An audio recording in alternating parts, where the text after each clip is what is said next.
Hari ini Bible Study Mazmur 119, ambil catatan. Ibadah pagi tadi saya mau bahas 8 ayat, hanya berhasil 3.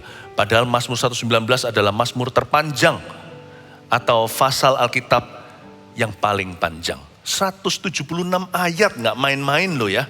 Tapi kita baru bahas 3. Maka saya ajak kita langsung saja Mazmur 119 ayat yang keempat. Mari kita belajar Alkitab bersama-sama. Ayat 4 bunyinya, engkau sendiri telah menyampaikan titah-titahmu supaya dipegang dengan sungguh-sungguh. Firman Tuhan di tangan alias Alkitab ini bukan untuk pengangguran, tapi untuk kita lakukan. Firman ini mengandung berkat, mujizat, tapi terutama kehidupan Allah. Engkau sendiri telah menyampaikan titah-titahmu, itulah firman Tuhan, supaya dipegang bukan dengan asal-asalan, tapi dengan sungguh-sungguh hati. Salah satu komitmen termulia yang kita bisa buat di hidup ini, komitmen terbesar manusia bisa bikin dalam hidupnya adalah sungguh-sungguh sama firman. Firman Tuhan itu sangat mulia dan Alkitab ini sangat dear to me. Pokoknya mau buat saya nangis itu gampang. Alkitab ini dalam penyembahan saya taruh di dada saya, habislah luluhlah saya.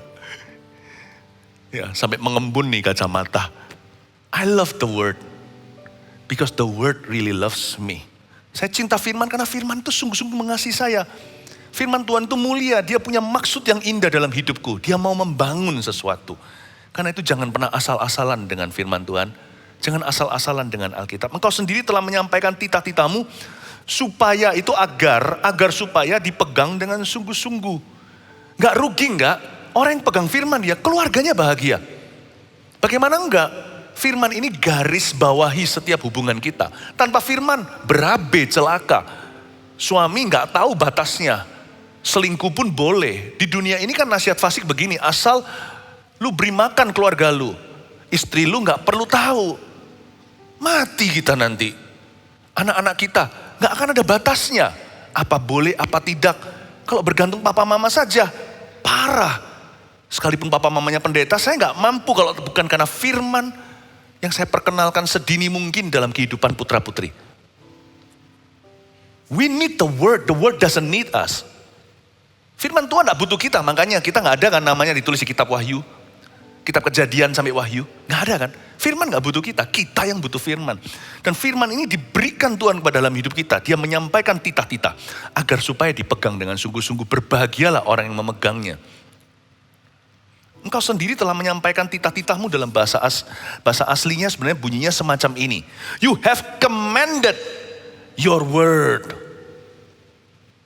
Jadi firman Tuhan ini diperintahkan loh. Dia bukan dibikin, dia diperintahkan oleh Tuhan. Makanya ada pepatah berkata seperti ini dalam Alkitab juga. Firman yang keluar dari mulut Allah tidak akan kembali sia-sia. Jadi setiap firman ini, baik itu firman berupa janji, gak tentu perintah Tuhan. Setiap firman ini adalah perintah Allah. It's ordered into our lives. Itu diutus ke dalam hidup kita, diperintahkan. Berarti kalau firman itu disengaja datang dalam kehidupan manusia, manusia harus sengaja meresponinya. Manusia harus sengaja untuk mentaatinya. Ini yang disebut dengan commanded blessings.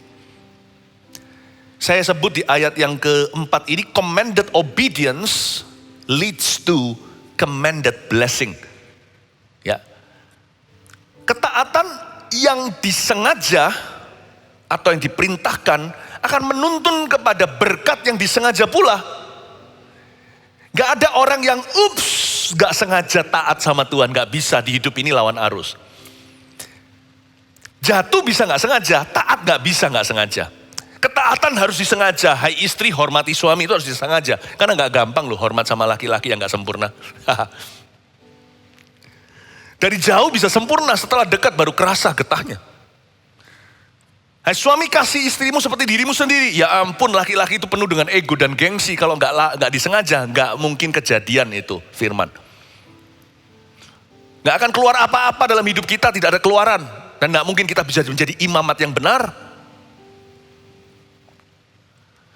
Jadi firman Tuhan itu, jadi ketaatan itu harus disengaja. Commanded obedience. Ya. Maka dia akan menuntun kepada berkat yang disengaja pula. Roh Kudus taruh ini di hati saya sebelum saya hari ini nyampaikan firman. Beritahu sama jemaat, I've got for them, I have for them. Aku mempunyai, ku simpan di dalam perbendaharaanku berkat-berkat yang kuperintahkan dalam hidup mereka.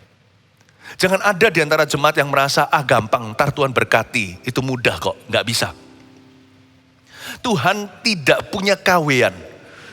Tuhan hanya punya satu jenis berkat di hari-hari kemudian. Karena hari-hari ini adalah hari-hari yang jahat.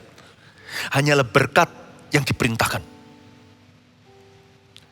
Jangan kira kita tiba-tiba keluar sana, dapat lotre sorga, terbentur berkat apa. Nggak ada. Dia hanya punya satu tipe berkat saja. Kalau rumah itu hanya ada satu tipe klasternya.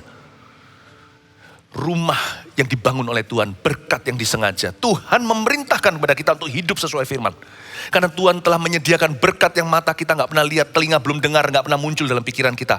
Dan berkat itu akan disengaja datang. Tuhan akan menunjukkan berkat itu seperti apa. Bahwa Tuhan membuat perbedaan antara orang fasik dengan orang benar. Hari-hari kemudian, tidak ada coincidental blessing. Yang ada hanyalah purposeful blessing. Tidak akan ada berkat yang kebetulan. Yang ada hanyalah berkat yang Tuhan telah sediakan. Provision, penyediaan Allah itu hanya bagi orang-orang yang taat. Demikian firman Tuhan. Jangan-jangan kalau kita hidup dalam ketidaktaatan lalu kita di luar sana kena berkat. Jangan-jangan itu adalah kutuk terselubung. Jikalau ada berkat terselubung juga ada kutuk terselubung. Saya tidak mau terima berkat apapun kalau bukan dari hasil ketaatan. Karena saya tahu itu ujungnya ada jarum. Tapi kalau saya taat, saya percaya ujungnya berkat sekalipun sementara sekarang terselubung dengan permasalahan yang kuhadapi. I'm a believer in God's blessing. Tapi saya tidak mempercayai berkat Tuhan dengan cara yang murahan. Saya tahu bahwa Tuhan menyediakan dan menyimpan. Dia simpan di kulkasnya dan di lemari sorga. Berkat terbaik untuk putra-putrinya yang mau taat kepadanya. Mari kita jadi orang-orang yang demikian. Dan jangan takut Bapak Ibu Saudara, kalau Anda hidup dalam firman, Anda akan hidup berkemenangan. Yang percaya kasih tepuk tangan untuk Tuhan. Ayat 5. Sekiranya hidupku tentu untuk berpegang pada ketetapanmu, maka aku tidak akan mendapat malu apabila aku mengamat-amati segala perintahmu. Sekiranya hidupku, andai aku berpegang pada firman, kan aku gak akan malu jikalau aku hidup taat kepadamu. Ayat 5 dan ayat 6 ini saya coba cerna sebelum saya sampaikan ke Anda. Ini maksudnya adalah mencegah kita untuk berbuat dosa. Ayat 5-6 ini ajar kita tolong mikir 7 kali 70 kali sebelum berbuat satu dosa. Mikir dulu matang-matang. Sebab ayat 5 dan 6 ini syarat penyesalan. Sekiranya itu kan andai kata. Kalau andai di depan itu gampang, itu namanya berangan-angan. Tapi kalau andai di belakang itu namanya penyesalan. Seperti jam dinding atau jam kita. Kalau dia sudah maju ke depan gak bisa lagi ditarik ke belakang. Siapa bisa rewind waktu? Gak bisa. Ayat ini penuh dengan penyesalan. Andai kata hidupku tentu untuk berpegang pada ketetapanmu. Kalau aku taat. Andai aku tidak selingkuh. Kan keluargaku utuh. Aduh, andai aku tidak judi. Kan 10 miliarku masih ada di sini. Jangankan 10 miliar. Mungkin 100 ribu rupiah pun sekarang tidak ada melayang. Andai kata aku tidak spekulasi. Kan aku masih bisa hidupi keluargaku. Kan aku masih bisa sekolahkan anakku. Andai kata aku tidak jatuh dalam dosa masturbasi, contohnya anak muda. Aku kan tidak merasa malu kayak begini. Perasaanku tidak keruan sehari ini, terbuanglah sehari. Terbuang. Karena kemaluan yang tidak dijaga. Maafkan bahasa saya. Banyak orang itu menyesal. Waktu saya baca 5-6 nih, saya nggak cepat-cepat lampaui. Saya baca lagi, saya baca lagi, saya baca lagi, saya baca lagi. Waktu saya di dalam ruang doa saya baca ayat 5 dan 6, ayat 5-6. Pertama saya baca untuk saya, sebelum saya baca untuk Anda. Saya pikir Tuhan, iya ya. Ayat 56 ini adalah lampu merah. Mikir. Sebelum berbuat satu dosa, bukan berbuat dosa loh ya. Berbuat satu dosa aja, mikir 7 kali, 70 kali. Karena penyesalan itu ada. Dan menanti Anda. Pasti ada harga yang dibayar yang tidak setimpal dengan nikmatnya dosa yang Anda terima. Saya baca, sekiranya hidupku tentu untuk berpegang pada ketetapanmu, maka aku tidak akan mendapat malu. Saya hari-hari ini banyak orang yang jatuh dalam perselingkuhan. Masa pandemi ini justru yang ditakuti bukan virus harusnya. Virus juga harus berjaga-jaga, tapi yang harus kita waspadai lebih adalah kehancuran rumah tangga. Buat apa memperoleh seluruh dunia, hidup selama-lamanya, tetapi kehilangan segala sesuatu yang berupa nyawa? Kalau tidak selingkuh, ada orang yang begini, andai aku tidak selingkuh, hari ini mungkin pasanganku ada di sini. Karena dia bunuh diri. Hati-hati ya. Mikir dengan matang-matang. Jangan membuat keputusan sementara. Jangan membuat keputusan besar dalam hidupmu atas kondisi sementara. Miliki visi jangka panjang di depan, lihatlah Tuhan. Sekiranya hidupku tentu untuk berpegang pada ketetapanmu, aku pasti tidak dapat malu. Aduh, aku telah membawa celah atas rumah tanggaku, membawa noda atas marga kita. Sekiranya. Apa gunanya sekiranya kalau sudah kejadian? Waktu saya baca ayat ini, saya merenungkan siapa penulisnya. Penulis Mazmur 119 ada 2 versi. Para ahli teologi ada sebagian percaya bahwa ini ditulis oleh Raja Daud. Tapi ada juga yang percaya bahwa ini ditulis oleh Ezra karena tidak tertera. Biasanya Mazmur kan ada tulisannya Mazmur Daud, Mazmur Asaf, ya kan? Mazmur siapa? Nyanyian Musa. Musa pun ada nulis di sini. Ini nggak ditulis sama sekali, sedangkan terpanjang 176 ayatnya. Siapa yang menulis Mazmur 119? 2 versi ini pokoknya salah satu deh. Saya yakin pasti salah satu. Kalau enggak Daud, ya Ezra. Saya sih condong, kalau saya ini opini pribadi, saya bisa salah dalam hal ini. Karena ini adalah konklusi pribadi. Rasanya sih Ezra. Kalau Daud dulu ya, Daud menulis ayat 5 dan 6 ini, kalau Anda mau baca buku ya, jangan baca bukunya, baca juga authornya. Kalau kita mau baca buku nih, kebetulan di Indonesia itu orang gak suka baca buku. Kalau kita baca buku itu baca penulisnya, gak hanya baca kontennya. Saya mau tahu siapa nulis buku ini. Apa dia berbobot? Dia bisa panjang lebar cerita soal pebisnis kalau dia bukan praktisi. Kecuali dia hamba Tuhan, punya pewahyuan.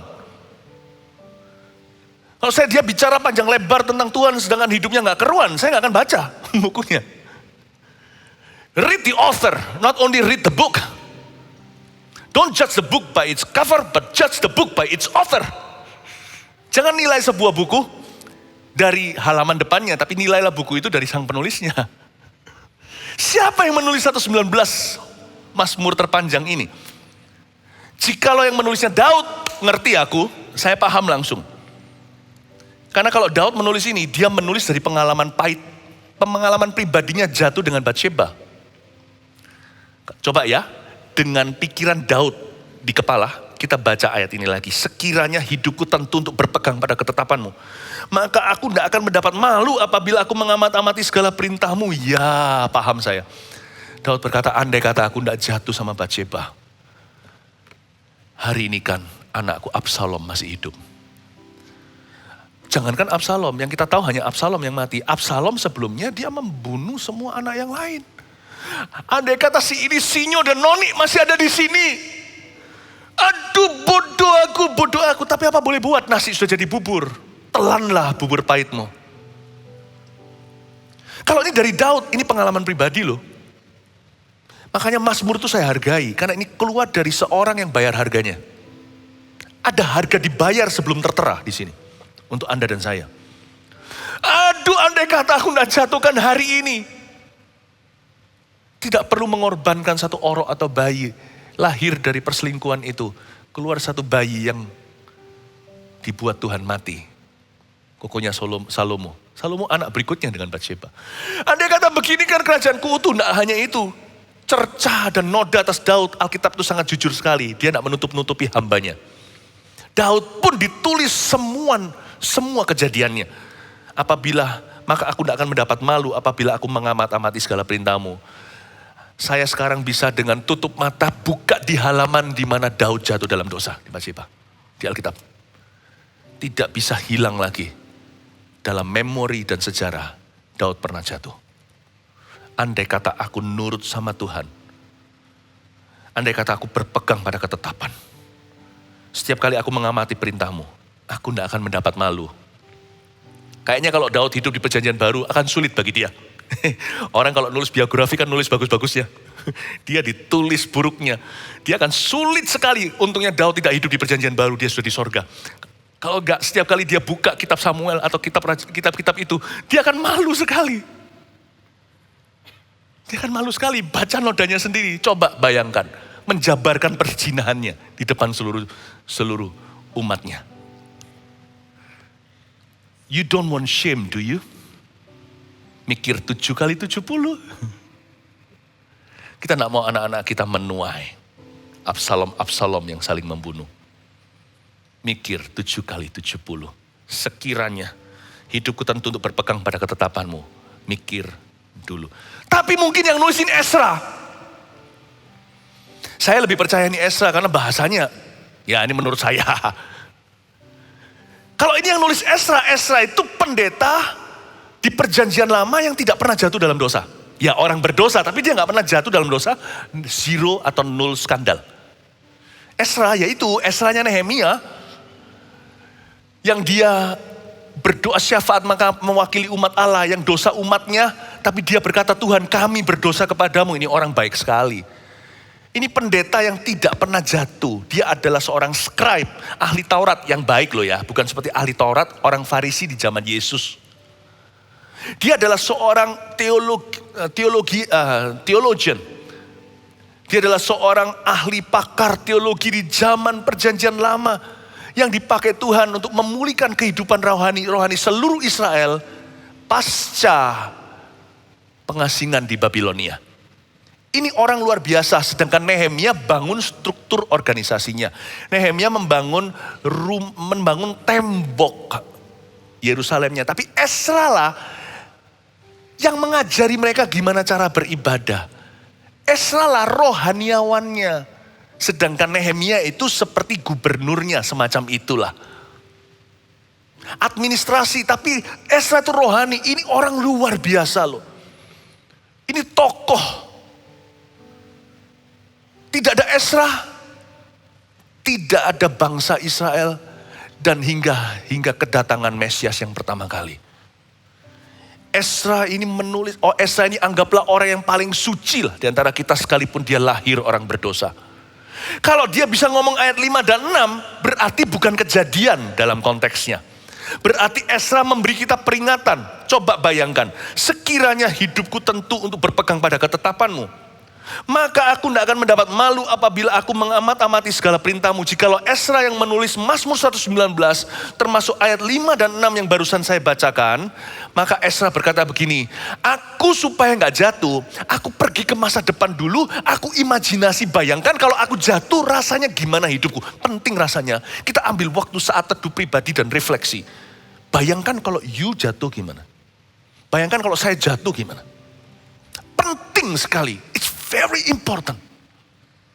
Banyak orang suka membayangkan yang bagus. Dalam hal ini boleh bayangkan yang jelek supaya jangan kejadian. Karena orang kalau mau perlombaan contohnya olimpiade. Dia bayangkan dirinya kalau dia seorang pelari maraton dengan mengangkat 2 tangannya melewati garis finish. Lalu dia membayangkan orang-orang bersorak-sorai buat dia. Lalu orang-orang yang dia kenal di atas sana lempar bunga. Dan itu memberi dia semangat. Makanya itu kalau perlombaan antara 2 tim. Cenderung menang kalau berada di kandang sendiri daripada di kandang lawan. Mengapa? Mereka termotivasi. Nah motivasi juga bisa diambil dari arus negatif. Coba refleksi bayangkan. Saya kasih satu tugas tanggung jawab kepada Anda. Untuk membayangkan Jikalau masing-masing kita, jangan bayangkan orang lain jatuh, itu namanya mendoakan. Bayangkan jikalau Anda jatuh. What might happen to your family? Bayangkan itu. Ini Ezra, orang suci. Pendeta no skandal, perjanjian lama. Boleh dikatakan seperti moyangnya Tuhan Yesus. Dan moyangnya gereja. Dia bayangkan, seandainya di sini bukan kejadian di masa lalu, ini masa depan. Jangan sampai kejadian, makanya dia berkata, seandainya aku jatuh, this might happen to me.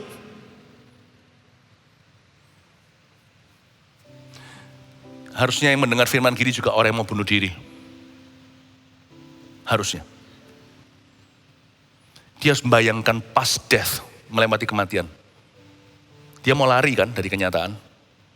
Dia harus bayangkan neraka. Gak usah bayangkan yang enggak, bayangkan dari firman aja. Dengarkan firman. Makanya itu di gereja kita, sekalipun kita selalu dijadikan kontroversi, gereja kita tidak silent soal neraka. Malah gereja kita lebih banyak bicara tentang neraka daripada sorga. Seperti Alkitab. Alkitab bicara lebih banyak tentang neraka loh daripada sorga. Tahu gak Anda? Karena sorga itu gak usah dibayangkan. Kita taat aja gak ada waktu bayangkan di sini, tiba-tiba di sana surprise party. Tapi kalau Anda mau bayangkan itu, orang mau bunuh diri harus mikir. You mikir loh. Neraka itu ada. Udah gitu aja gak usah dikasih embel-embel apa.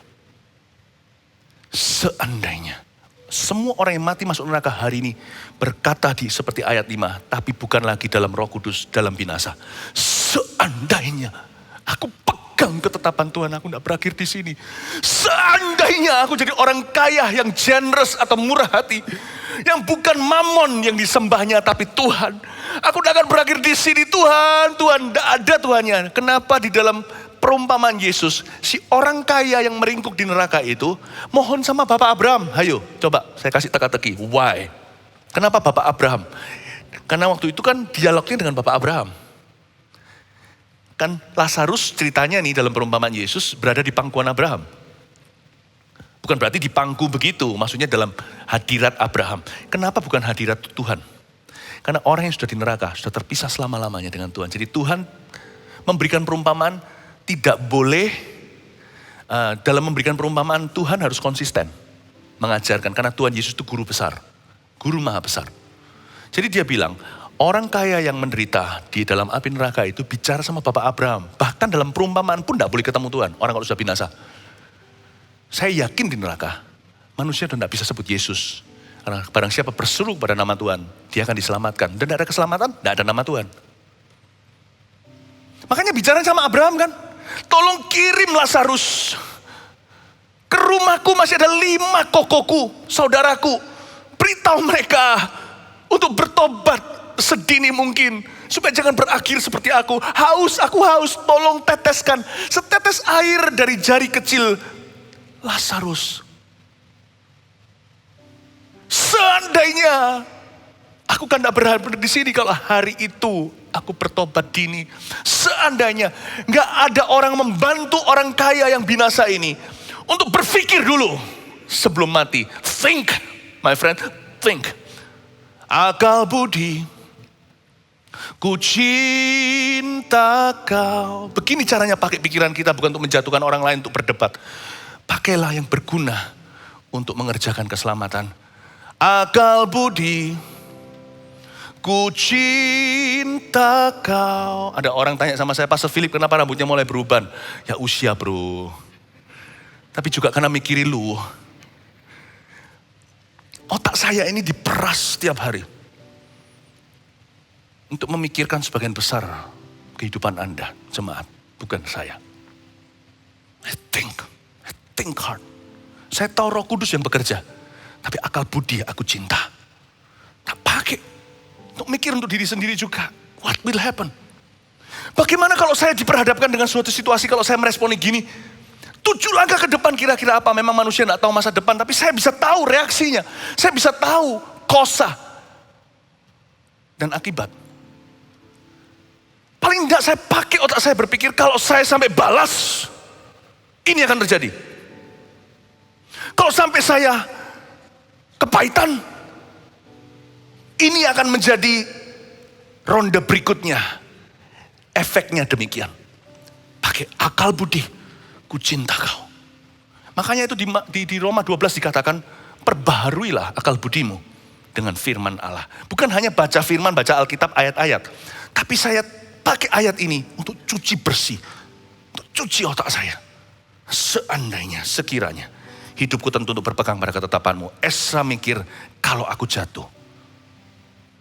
Karena di dalam konteksnya Esra, dia tidak kejadian. Dia tidak mengalami kejatuhan. Maka aku tidak akan mendapat malu apabila aku mengamat-amati segala perintahmu. Amin. Dalam ya Alkitab ini. Luar biasa. Jadi sebenarnya ada banyak sekali kesalahan dan kegagalan yang bisa dicegah jikalau kita merenungkan firman Allah. Ajaib, ajaiblah Tuhan. Oh, yang diberkati Tuhan, kasih tepuk tangan untuk Tuhan Yesus. I want to see Jesus.